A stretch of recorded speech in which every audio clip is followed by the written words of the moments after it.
یک سوال از مجموع لابیگرای طالبان در کشورهای غربی اروپا و آمریکا دارم.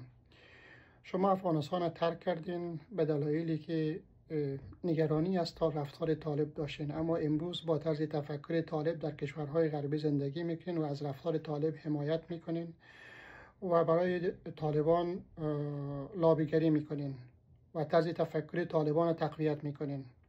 برای خانواده خودتان آیا طفلان شما در اینجا به مکتب نمی رود؟ خانمای شما در ادارات مختلف کار نمی کنه، در کمپانی های مختلف کار نمی کنه و شما برای خانواده خودتان امنیت و آسایش و رفاه طلب می کنین.